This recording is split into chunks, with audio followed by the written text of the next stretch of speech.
একটা ৪০ দিনের বিধ্বংসী যুদ্ধ শেষ হলো। খবরের শিরোনামে তো অনেক কিছুই বলা হচ্ছে। এক পক্ষ জিতেছে আর এক পক্ষ হেরেছে, কিন্তু পর্দার আড়ালের আসল গল্পটা কি? চলুন আজ আমরা সেই কৌশলগত খেলার ভেতরে ঢুকে দেখি এই যুদ্ধের সত্যিকারের বিজয়ী আসলে কে। শুরুতেই এই কথাটা একটু খেয়াল করা যাক। যুদ্ধটা বিরতিতে গেছে, যুদ্ধ বন্ধ হয় নাই। মানে ব্যাপারটা কি দাঁড়ালো?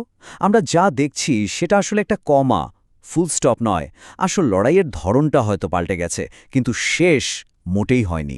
তাহলে প্রশ্নটা তো আসেই, যদি যুদ্ধ আসলেই শেষ না হয়ে থাকে, তাহলে এই খেলার আসল বিজয়ীটা কে? এই বিশ্লেষণেই আমরা সেই রহস্যটা খুঁজে বের করার চেষ্টা করব।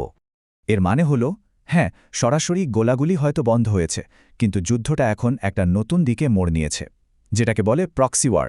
মানে এখন আর সামনাসামনি লড়াই নয়, বরং বিভিন্ন গোষ্ঠীকে দিয়ে পরোক্ষভাবে যুদ্ধটা চালিয়ে যাওয়া হচ্ছে। সাধারণত সবাই ভাবছে যে ইরান তো হেরে গেছে, তাদের অনেক ক্ষতি হয়েছে, কিন্তু কৌশলগত দিক থেকে দেখলে বাস্তবতা কিন্তু অনেক বেশি জটিল। আর এখানেই আসল টুইস্ট। আর এই টুইস্টটাই হলো ইরানের নতুন একটা অস্ত্র, এমন এক আর্থিক অস্ত্র যা হয়তো পারমাণবিক বোমার চেয়েও ভয়ঙ্কর। কেন? কারণ এটা ব্যবহার করলে কোনো আন্তর্জাতিক আইন ভাঙার প্রশ্নই ওঠে না, অথচ শত্রুপক্ষকে অর্থনৈতিকভাবে একেবারে পঙ্গু করে ফেলা সম্ভব। এই যে দেখছেন হরমুজ প্রণালী, এটাকে বলতে পারেন বিশ্বের অর্থনীতির লাইফলাইন। পৃথিবীর মোট তেলের একটা বিশাল অংশ, প্রায় 5 ভাগের 1 ভাগ এই সরু পথ দিয়েই যায়। তার মানে যে এই পথটা নিয়ন্ত্রণ করে, সে এক কথায় পুরো বিশ্বের অর্থনীতিকে নাড়ানোর ক্ষমতা রাখে। যুদ্ধের ঠিক পরে ইরানের পার্লামেন্ট একটা অবাক করা আইন পাস করল।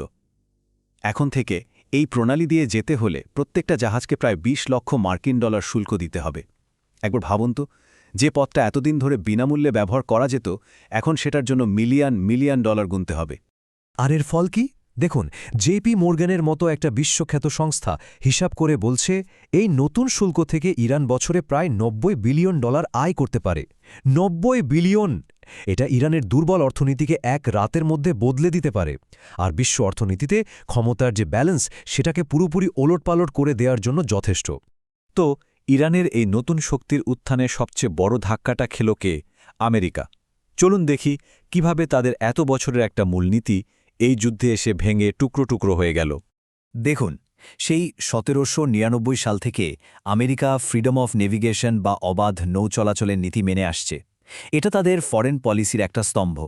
গত ৪৭ বছর ধরে ইরানের সাথে এত ঝামেলা সত্ত্বেও তারা কিন্তু হরমুজ প্রণালী সবার জন্য খোলা রাখতে পেরেছিল। কিন্তু এইবার, এই প্রথমবার তারা সেটা পারল না।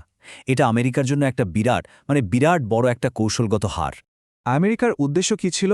হরমুজ প্রণালী জোর করে খোলা রাখা, ইরানের ক্ষমতা নষ্ট করা আর নিজেদের দাপট দেখানো। আর হলোটা কি? ঠিক তার উল্টো। প্রতিটা ক্ষেত্রেই তারা ব্যর্থ হয়েছে। প্রণালী এখন ইরানের আয়ের উৎস, ইরানের হাতে নতুন অস্ত্র, আর আমেরিকার দাপটের বেলুনটা অনেকটাই চুপসে গেছে।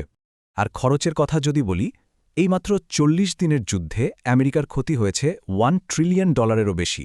ভাবা যায়, এই বিপুল টাকা দিয়ে দেশের কত উন্নতি করা যেত।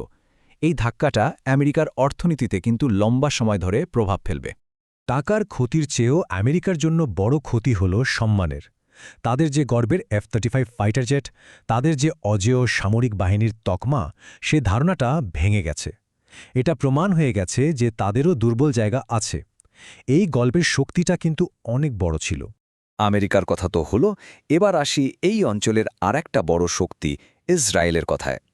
সরকারিভাবে তারা ক্ষয়ক্ষতির কথা একদম চেপে গেছে, কিন্তু কিছু পরোক্ষ তথ্য থেকে আমরা ভেতরের আসল ছবিটা বোঝার চেষ্টা করতে পারি।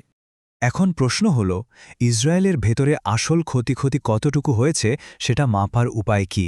কারণ তারা তো কিছুই প্রকাশ করতে দেয় না। তবে একটা উপায় কিন্তু আছে। দেখুন, যুদ্ধ শেষ হওয়ার পর ইসরায়েলের সাধারণ মানুষ সরকারের কাছে ২০,০০০-এরও বেশি ক্ষতিপূরণের জন্য আবেদন করেছে। মানেটা কি?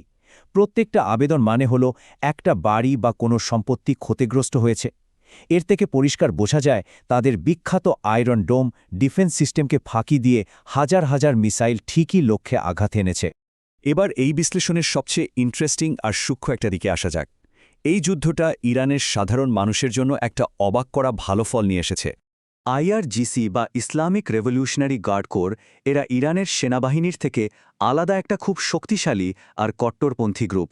দেশের ভেতরে সাধারণ মানুষের ওপর দমনপীড়ন আর বিদেশে নানারকম অস্থিরতা তৈরির জন্য এদের দুর্নাম আছে। অনেকেই মনে করে এরাই ইরানের আধুনিক হওয়ার পথে সবচেয়ে বড় বাধা। তাহলে দেখুন এই যুদ্ধের একটা অবাক করা নতিজা কি হল। একদিকে ইরান বাইরের শত্রুদের বিরুদ্ধে জিতল, আবার অন্যদিকে দেশের ভেতরের এই কট্টরপন্থী দলটাও বেশ দুর্বল হয়ে পড়ল। এটা কিন্তু ইরানের সাধারণ মানুষের জন্য একটা বিরাট জয়, ভবিষ্যতের জন্য একটা নতুন সম্ভাবনার দরজা খুলে গেল। আচ্ছা, তাহলে এতক্ষণের পুরো আলোচনাটাকে যদি আমরা এক জায়গায় করি, তাহলে মধ্যপ্রাচ্যের নতুন কৌশলগত ছবিটা কেমন দাঁড়ায়? খুব সহজ করে বললে ইরানের এই কৌশলগত জয়ের পেছনে 4টা মূল কারণ আছে। প্রথমত, অর্থনৈতিক শক্তি। হরমুজ প্রণালী এখন তাদের হাতে, একটা বিরাট আয়ের উৎস। দ্বিতীয়ত, সামরিক প্রতিরোধ। তারা আমেরিকার অজেয় থাকার ধারণাটাকেই ভেঙে দিয়েছে। তৃতীয়ত, শত্রুর ব্যাপক ক্ষতি। প্রতিপক্ষের উপর বিশাল অর্থনৈতিক আর সম্মানের ক্ষতি চাপিয়ে দিয়েছে। আর চতুর্থ, অভ্যন্তরীণ সংহতি। দেশের ভেতরের কট্টরপন্থী আইআরজিসিকে দুর্বল করে দিয়েছে, যা সাধারণ মানুষের জন্য একটা জয়। এর দীর্ঘমেয়াদী ফলাফল কিন্তু বিশাল। সম্ভবত আমেরিকা আর কখনো মধ্যপ্রাচ্যে সরাসরি সামরিক সংঘাতে জড়ানোর ঝুঁকি নেবে না। আর এর মানে হলো আমেরিকার সাপোর্ট ছাড়া ইসরায়েলও কিন্তু আগের চেয়ে অনেকটাই দুর্বল হয়ে পড়বে। তাহলে শেষ প্রশ্নটা এটাই, এই নতুন সমীকরণে মধ্যপ্রাচ্যের ভবিষ্যৎ কি দাঁড়াবে? পুরনো শক্তিগুলো দুর্বল হয়ে গেছে, ক্ষমতার নতুন কেন্দ্র তৈরি হচ্ছে, এই অঞ্চলের ভাগ্য এখন কোন দিকে মোড় নেবে? এর উত্তরটা হয়তো সময় বলে দেবে।